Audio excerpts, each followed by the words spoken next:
Suspense.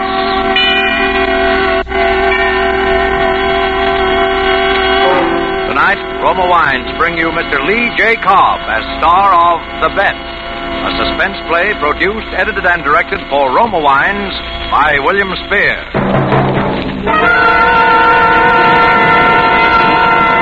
Suspense, radio's outstanding theater of thrills, is presented for your enjoyment by Roma Wines.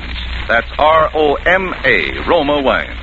Those excellent California wines that can add so much pleasantness to the way you live, to your happiness in entertaining guests, to your enjoyment of everyday meals. Yes, right now a glassful would be very pleasant, as Roma Wines bring you Mr. Lee J. Cobb in a remarkable tale of suspense.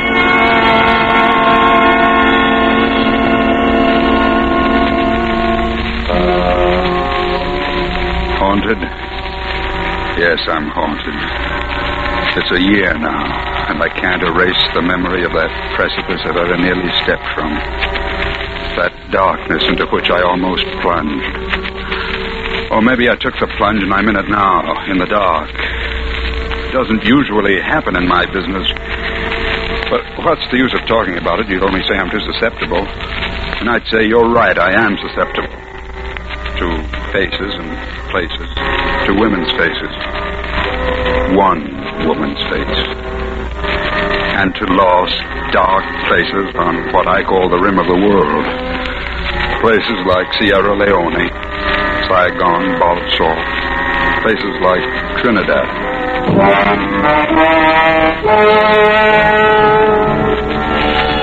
But you won't get it from reading atlases and maps.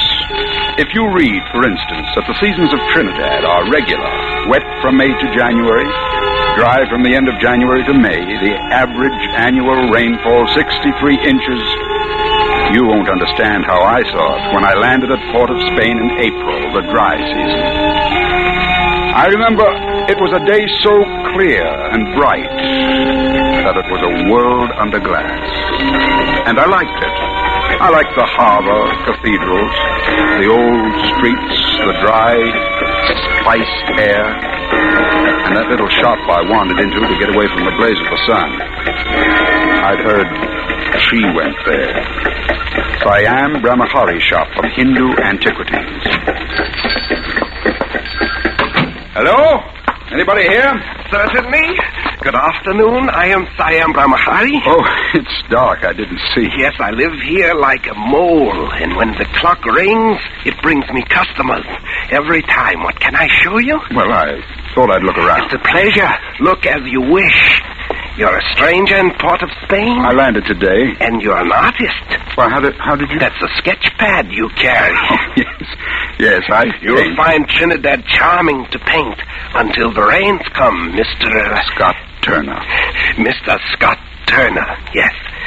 It's lovely until next month, then the green rain until the first of the year. Well, that sounds paintable, the rain. By the way, I believe you know a Mrs. Rain? Oh, no. It comes down so there's no... Pardon, please. Mrs. Barton. Good afternoon. Good afternoon, Siam. Did my Shiva get here? Yesterday, Mrs. Barton, I took him out of his straw nest. Yesterday. A beautiful white jade Shiva. I'll bring him in. Thank you. Oh, but first, this is Mr. Turner, a newcomer and an artist. Oh? How do you do? How do you do? Talk to him till I return, Mrs. Barton. I want him to see our Shiva, too. Well, we have our orders, Mr. Turner. Yes. What is it, a statue? A small one. It's my hobby. I collect Hindu gods. Do you know about them? Oh, little. I've been to India. This is one I've wanted a long time. A statuette of Shiva from the dead city of Angkor Wat. It was buried for 3,000 years. You see? He's small, Mrs. Barton, but he's perfect. Look, not a blemish. Siam, he's beautiful. Isn't he beautiful, Mr. Turner? The great god Shiva.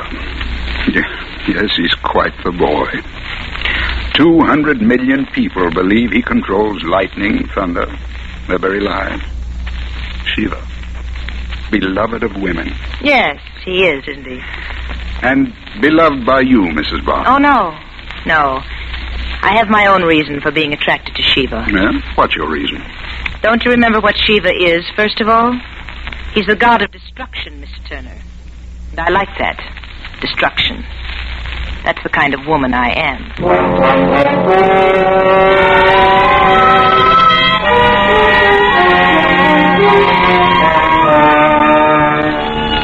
She liked destruction.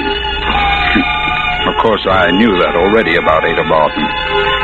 She must have loved Trinidad, a place where a casual conversation turns suddenly intense, suddenly dangerous, where you never know the whirlpool under your feet until you're in it. I was in that whirlpool in a second, and I'm still there. But I'm getting ahead of myself. I had no difficulty meeting Ada Barton again. You know how colonial cities are. The teeming population that belongs and the handful of English, Americans, French, administrators, speculators, painters, planters, who huddle together socially because, well, they're afraid. And even so ungregarious a man as Paul Barton wasn't above inviting a visiting American to his home. But no matter how we'd met, he and I were bound to disagree. So you're an artist, Mr. Turner. Well, I envy you. It must be pleasant not to have to work for your living. Well, naturally, I don't look at it that way. Paul, for heaven's sake. Oh, but Ada, my dear, surely neither you nor Mr. Turner contend painting is labor, not productive labor. But that's not the point. Well, I think it's a point. And I think painting is productive. Although I must confess that painting seldom produces for the painter comfort such as you have here. I wish it did. More coffee, Scott. Please, Miss Barton. Well, naturally, millions buy my sugar because it's a necessity. A picture on the wall isn't. It is for me, Paul. It is for the millions who buy your sugar, Mr. Barton. At least it's necessary for me to believe it's a necessity to them. A necessity for which they're starved. But I think your difference with me is more personal, Mr. Barton. Oh, now, wait a minute. You see, I think you envy me. I envy you? Because you're a romantic who never found whatever you came here for. This is a beautiful island, Mr. Barton. In the dry season, yes. You've built a beautiful house. And you're married to an extraordinarily beautiful woman. Thank you, Mr. Turner. But because you've pegged your dream to what the morning stock market has to say on the price of sugar, it's all ashes to you. So you resent me, the itinerant artist, symbol of the freedom you lost. Ashes? I love it. I'm a man who likes organization utility, and there's plenty of romance in sugar. As much as there is in a Portuguese sloop, Java-bound, or in the ruined streets of Palmyra, gulls flashing in the sun over Sicily, or in the port of Spain tonight, with its smell of fast-growing things, to a man like me who can claim the whole world because no part of it claims him. You are very persuasive, Mr. Turner. You know what I think? I think you're irresponsible, Mr. Turner, because you haven't the necessary courage to take responsibility. Paul, you're insulting. Maybe, but I put years of hard work into developing this business. And you don't think I've worked? No, I don't think you have, and I don't think you can. Why, I'd bet $50,000 that you couldn't stick to a useful routine job for 2 years. What you call a useful routine job? Yes. I'll put up $50,000 that you couldn't stick it out, say, here. Here, where you think it's so beautiful, working for me. Paul, don't be ridiculous. You can't buy everything with your money. I have an idea that Mr. Turner is the sort of man... Maybe he can. What kind of work, Mr. Barton? You can't be serious, Scott. Oh, it would be work that you can do, say, in my laboratory. I've got some things going on tropical diseases in addition to the necessary laboratory work for the sugar, soil tests, things like that. Well, I'm not a technician. Oh, I'd make it easy for you. I'm the technician. All you'd have to do is keep routine records for 2 years. For $50,000? That's right, $50,000. Or if you quit, nothing. It's a bet, Mr. Barton. It's a bet. What's that? What? That. Rain, Mr. Turner. Rain for 9 months. Endless, remorseless oceans of romantic rain. It'll make it easier for you to stay indoors.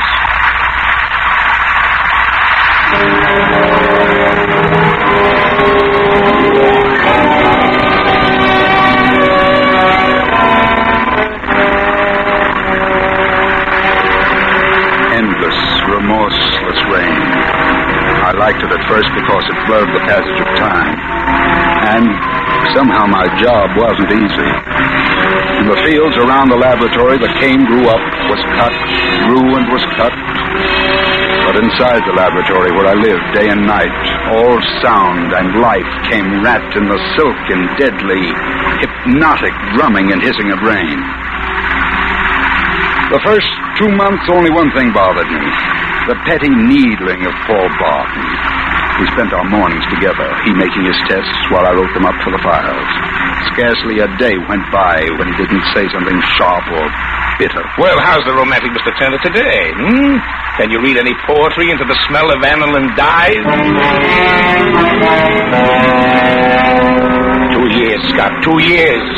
You see what you're heading for? A laboratory stoop.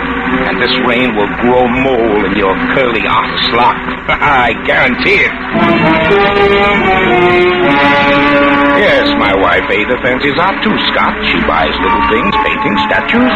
But she buys them with money from sugarcane, Scott. Or had you forgotten that?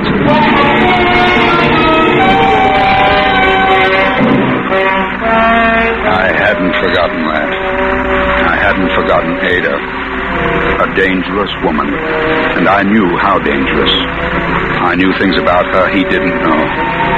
That she liked destruction. And every time he lashed out at me, I knew more. That for her own destructive purposes, she was feeding him this hate of me. Nurturing it with intention and care. Well, in the tropics, things grow fast. And Ada Barton's purposes grew fast. To full flower. In the afternoons when Paul was out in the cane fields, she began to visit me in the laboratory. He's right. You are getting a squint. Close the door. And a squint. It definitely doesn't become you, Scott. I thought you were going into Port of Spain today. Did I say that? Oh, I heard something to that effect. And so did Paul. The roads are swamped, and besides, something's wrong with the car. One of the wires. Oh. You wouldn't know which wire. Well, I don't know what it's for, but if it's broken, the car won't run. I know that. Must you keep working? It isn't very polite of you. This isn't a salon, Ada. And these sculptures have to be put away. You know, Scott, this whole business of your bet with Paul shocks me a little. I'm sorry. I mean, it shocks me to see what he's doing to you. I'm shocked to see what you're doing to him, Ada. Don't change the subject. Why'd you put up with it? Why do you stay here? Isn't $50,000 an understandable motive to you? Not for a man like you. You must have another motive. Believe me, I haven't. I'm just that crass. Not even me, Scott. You might have been a motive. At first. Now I don't compete with Java, the gulls of Sicily. Look, Ada, why don't you give him a break? You don't mind taking his money. Why don't you take his terms, too? He doesn't ask much. Why don't you kiss me, Scott? Ada. Yes. Whose destruction, Ada? Destruction? Yes. Which of us have you marked to destroy? Paul? Or me?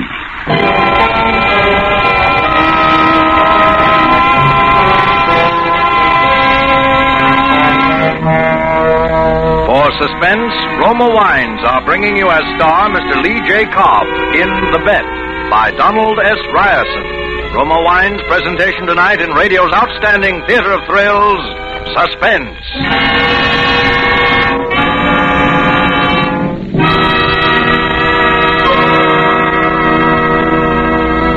Between the acts of Suspense, this is Truman Bradley for Roma Wines. Have you invited friends or family to dinner tomorrow night? Then here's a timely suggestion from famed hostess Elsa Maxwell. Welcoming guests with Roma California Sherry is becoming an American custom. My guests compliment me when I serve Roma Sherry with simple hors d'oeuvres or cheese. Roma Sherry served cool is a delicious appetizer before the meal, the perfect first call for dinner. Yes, and Roma Sherry is delightful later in the evening, too. Glorious golden amber Roma Sherry is a happy, mellow wine with natural fragrance. cream rich with natural grape sugar sweetness and nut-like taste. If you prefer a dry sherry, get Roma California Pale Dry Sherry, famous for its light, nut-like taste. It's a good idea to keep both Roma sherry types in the house and give your guests their choice. Remember, because of uniformly fine quality at low cost, more Americans enjoy Roma than any other wine. And now Roma Wines bring back to our Hollywood soundstage Lee J. Cobb as Scott Turner in The Bet, a play well calculated to keep you in suspense.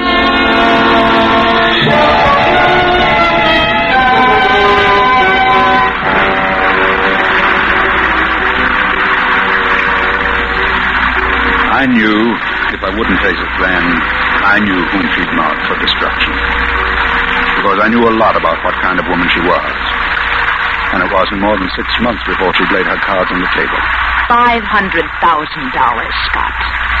$500,000. And I'm his beneficiary. But if you'll wait, Ada... More than 18 months to go. I won't wait. But we'll have our money then. What? $50,000. Anyway, it can't be done. We wouldn't get away with it. You haven't even let me tell you how we can. When a man's insured for so much, his death is sure to be investigated. I know. I know, too. And an insurance investigator is thorough. He won't accept your grief no matter how well you can act. And he won't accept my being here. He'll find out who and why. He'll find out nothing that isn't on the death certificate. Listen to me. Darling, don't force me into this. Listen. Besides malaria, there are 2 diseases in Trinidad that kill hundreds every year. Typhoid and amoeba histolytica. My dear, please, all our lives... Paul's healthy, so he might recover from either one alone. But if he has both together... No, Ada. No matter how simple you make it, I won't... Now, you go to the hospital at least once a week for laboratory supplies. You must have seen where they keep specimens, typhoid, microbes, amoebas. No, Ada. The risk... You won't gamble for these stakes. You'll be rich. You'll be with me. Scott, do you know where they keep the specimens? Ada, you remind me of something. Why don't you answer me? A spider spins a web. Scott! A male spider comes courting her, but before she'll have him, he has to catch a blue fly and bring it to her wrapped in his silk so that she can eat it alive. Scott! Then she accepts her mate. But the next day, she eats him alive. That's a horrible story. You don't really think that I'm... No.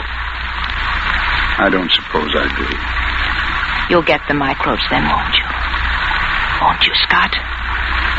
Ada, let me think about it a little while. Let me at least pretend I'm a man with a conscience.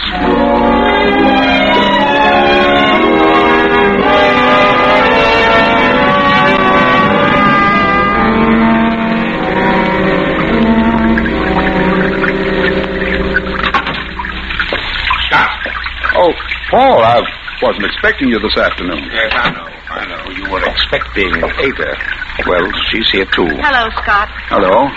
I just stopped by for a moment to tell you I have to go to Tobago. Tobago? Yes, I have a grinding plant there, and we're installing a new engine. I'll be gone about 2 days. I told Paul that Tobago in this weather... Oh, yes, you're taking chances, Paul. I take enough Adabrin to keep on the right side of malaria. Don't worry, I'll be all right. Yes, but there are other things, typhoid. I've never known you to be so concerned before, Ada. Oh, Paul. Oh, if it weren't for certain other factors, my dear, I'd be touched, believe me. What other factors? I don't want to be sordid, Ada. Surely I don't have to describe a situation you and Scott know better. What do you mean?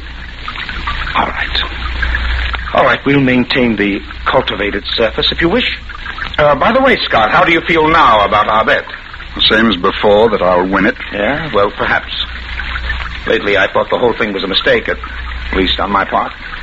You want to call it off? I didn't say that exactly. I'll tell you, we'll talk about it when I get back, the 3 of us. I may have a counter-proposal. Paul, you wouldn't dare. All right. We'll talk about it. Fine. I'll be looking forward to it. Well, Ada? I think I'll sit here a while, Paul. It's so peaceful now that the rain stopped. Huh. It has stopped. I didn't notice. A truce. A false peace. It'll begin soon again. Well, goodbye, then. Goodbye, Paul. Take care. You heard? You heard what he said? He's a little excited, Ada. It didn't mean anything. Don't be a fool. It means you haven't any choice now. There's always a choice. Well, yes. Now you can choose me with $500,000 or nothing. Not 1 red cent. But he didn't say he wouldn't pay. That's what he means. He hates us. Both of us. His only weapon is his money.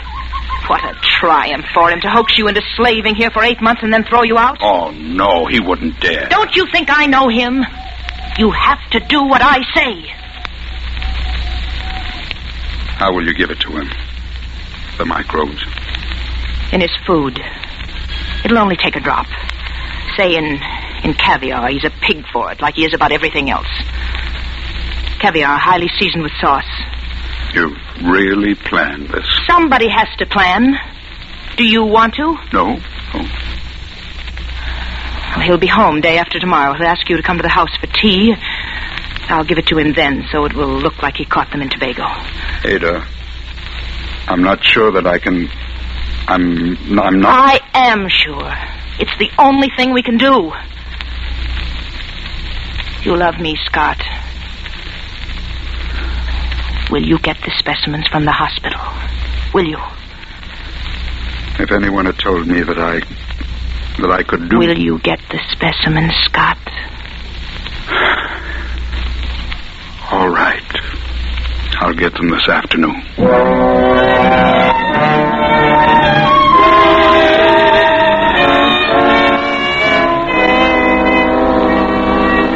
That afternoon, the rains had stopped. It was no false peace. The season was over, 2 weeks early. I drove into Port of Spain through a crawling, chalk white mist, through the strong, heady smell of decaying jungle. And the cessation of sound was enormous in my ears. It was as though the rain had stopped on a shout. I got the specimens, 2 tiny tubes of dynamically living death. When I stored them away in the laboratory refrigerator, I riveted my mind on Ada's face and her incomparable voice.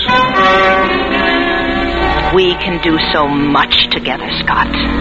You're a savage like me. Remember how you looked at Shiva that first day? I could tell we're alike. No little stifling moralities. We're beyond such things, you and me, beyond pity or shame. Yes, quite beyond shame. Or pity. Be very careful, my darling. Eat only the caviar without the sauce. We'll leave all the rest for him.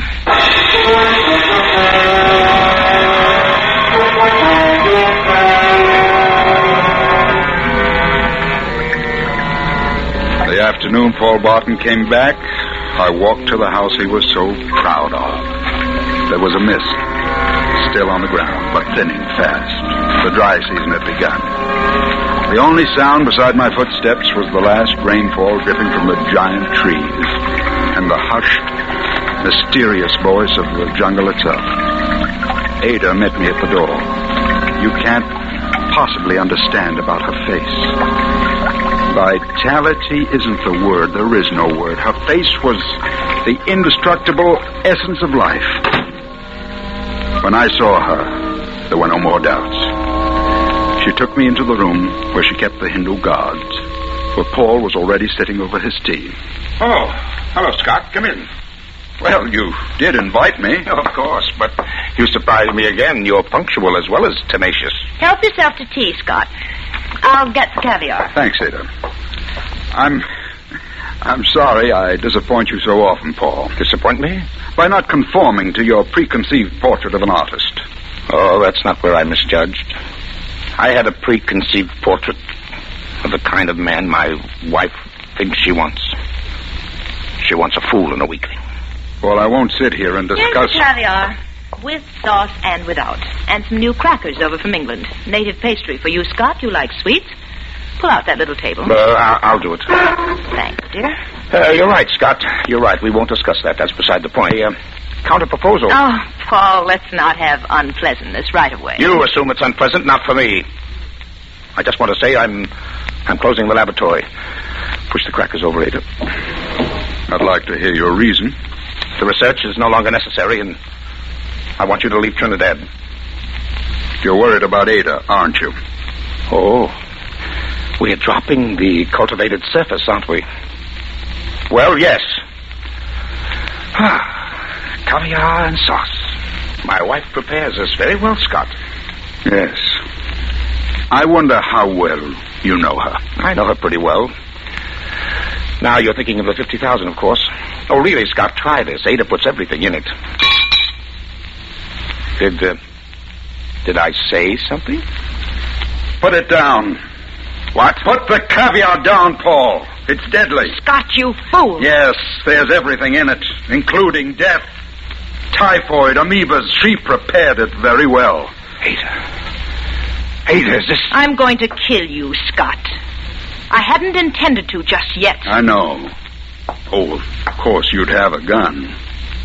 How many men have you killed, Ada? How many helpless, hypnotized men have helped you to kill and then have themselves died? How many husbands, lovers? How did you know? I'm not such a romantic figure, Ada. I came here with some previous knowledge of you. You see, I was sent here for a purpose. I didn't meet you by accident. But I didn't know what you'd be like. How much of a spell you and the rain could cast. But it's over. The rains and everything. Yes, I was sent to investigate because of all the insurance. An insurance man, how dismal. You don't deserve even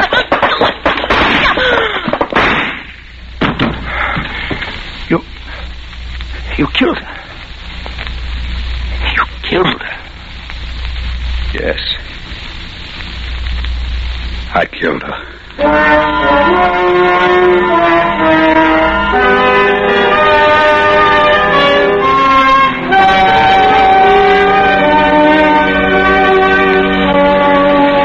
Yes, I'm haunted. I keep away from rain because she flourishes if it rains too long. She comes back like a dank, strong jungle vine, flowered and perfumed, but tough to the core. She winds herself around me. She tries to drag me once more to that precipice above that darkness, an existence beyond shame or pity or morality.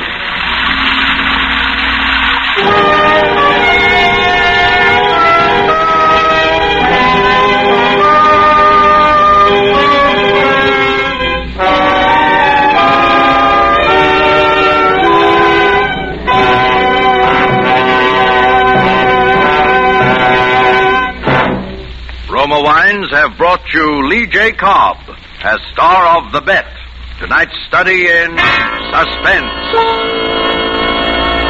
This is Truman Bradley for Roma Wines, the sponsor of Suspense. Here's extra good news for you. You can now enjoy the taste luxury of Roma Wines at the lowest prices in years. Yes, the high quality of Roma Wines is unchanged, as good as ever. But Roma's new low prices enable you to save as much as 1/4. You can now enjoy Roma wines more often. Roma California wines offer you sherry, port, muscatel, and tokay for entertaining, Burgundy and Sauterne for mealtime pleasure, and Roma champagne to make any occasion unforgettable. Each of these fine Roma wines brings you the goodness of luscious grapes, gathered at peak of flavor, gently pressed, then unhurriedly brought to delicious perfection under the patient guidance of Roma's ancient winemaking skill. Bottled at Roma's own famed wineries, located in California's choicest vineyard districts. Roma wines are true wines, always unvaryingly good. Now featured by your dealer at new low prices. Always insist on Roma wines. No other wines offer you so much or so little. Roma. R-O-M-A. Roma Wines. Lee J. Cobb appears through the courtesy of 20th Century Fox and will soon be seen in his first role since leaving the service, Anna and the King of Siam. Next Thursday, Roma Wines bring you Mr. Zachary Scott in Suspense, radio's outstanding theater of thrills. Presented by Roma Wines, R-O-M-A, made in California for enjoyment throughout the world.